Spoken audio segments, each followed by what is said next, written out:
Hi everyone, Rukshan here, and just making this quick video to share my thoughts on this Novak Djokovic saga that continues unabated in our country. It is the hottest topic in our country right now, which is probably even sadder indictment on who we are as a country at this very present moment. And that's been, exposed in many different ways, particularly during the protests at the detention center, where we have also had refugees detained there for a very long time. But this Novak thing just keeps taking twists and turns, right? It has gone all over the world. The whole world is watching Australia, and we continue to embarrass ourselves on the world stage, right? Forget what you think about what's right or wrong in this situation. We are actually at embarrassment all around the world. What we are doing does not make us look tough. It does not make us look like we're ethical, moral, any of these things. It doesn't even make us look like we're protecting our people in any way. We just look deranged and just crazy, right? Our political class, our media class, right? And by extension, the people that they attribute these decisions to, right? The immigration minister, when he cancelled Novak's visa again today, he attributed this decision to appeasing the mood of the people in this country. Right, this is a direct reflection on us, and it's embarrassing for me. It's embarrassing. It should be embarrassing for all of us. Can you imagine if one of our elite athletes was in a different country, let's say Serbia, for instance, and they were detained and treated in this manner when they had gone there to participate in this elite sport, right? Now, I'm not making this distinction between, ordinary people and elite sports people. I'm just saying that this is the circumstances, right? The best athlete in our country for a particular sport has gone to this country. Right, they've been invited to this tournament.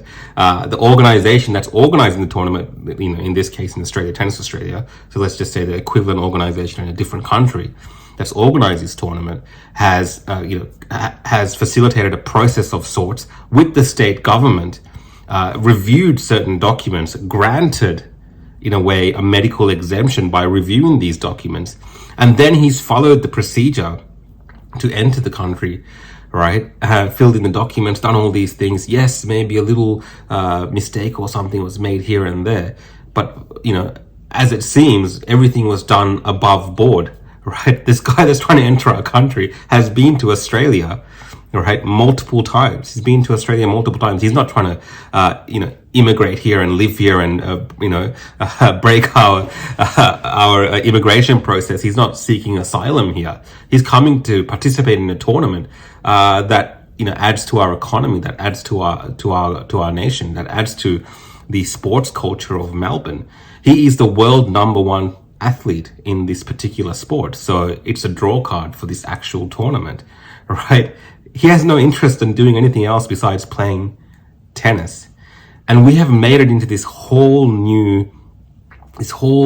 thing that's just out of proportion to what it actually is. And we've made it so personal. We've made it so much about ourselves and what we've gone through with our government. And I think we're taking it out on Novak, and the government is trying to appease people. This outrage that's been manufactured, particularly by the media in many instances, right? See, when I first heard this decision about Novak coming to Australia, I too was concerned about the fact that potentially there were special considerations made for this tennis tournament. Now, the fact that I have that kind of, the viewpoint is not directly related to Novak or any one particular player. It's directed to the way in which our state, these sporting organizations and stuff, get this special treatment, and they've received this special treatment throughout the period of this pandemic, right? Whether it's the AFL, the NFL, the sporting codes, they've had special rules throughout, and that has always been an issue that I've raised. And even in this instance, it continues to be an issue.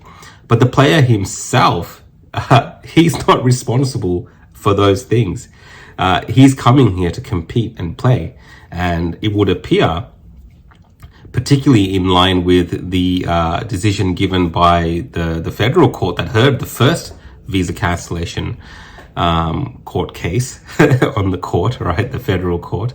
It would appear that what the judge said, what more could this guy have done, right? What more could this guy have done?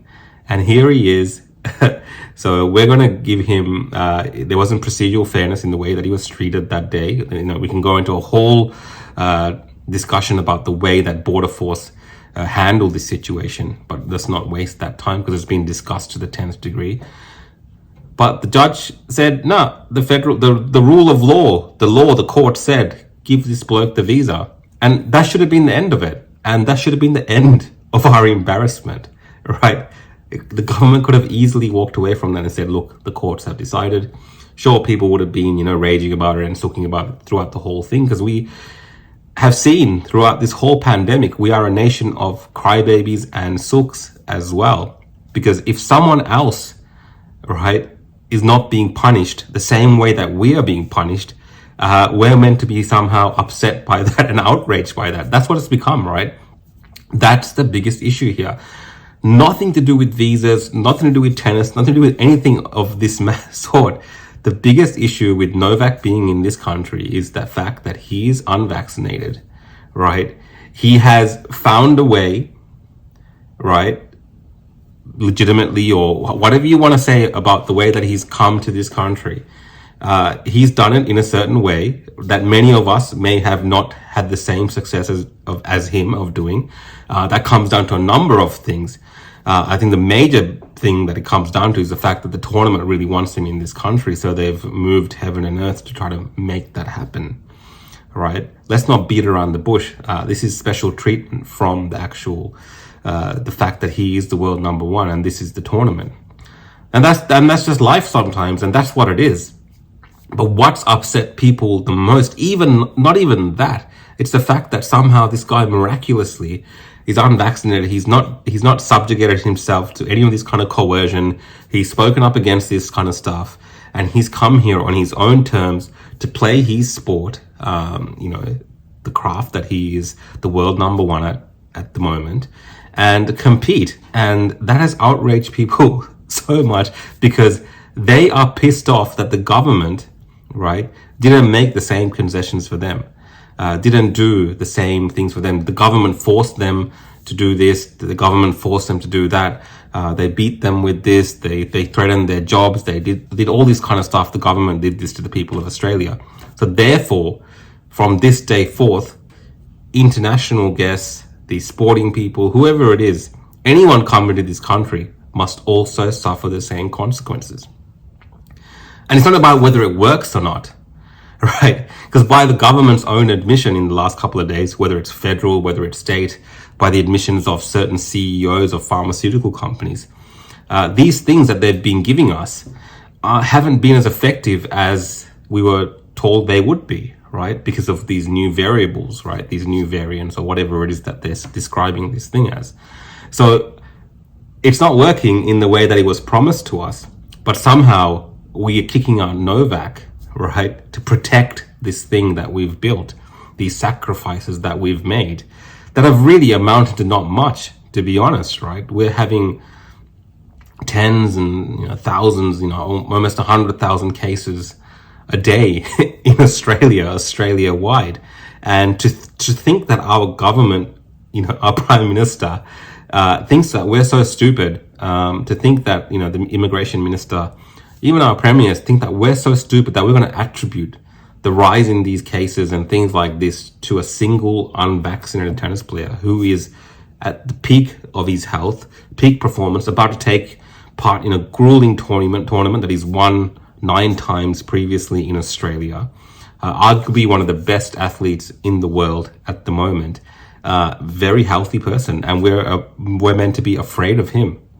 We're meant to be afraid of him because he hasn't made the same sacrifices that we've made. So somehow the only way that we can participate in society, the only way that we can, give people our generosity and our, hospitality as Australians is if they've made the same sacrifices that we've made. It's almost like we're taking people and saying, look, this person's different. You're going to treat him like crap because he hasn't been punished the same way that you've been punished and he hasn't succumbed to it. And look, a lot of people are completely fine with this.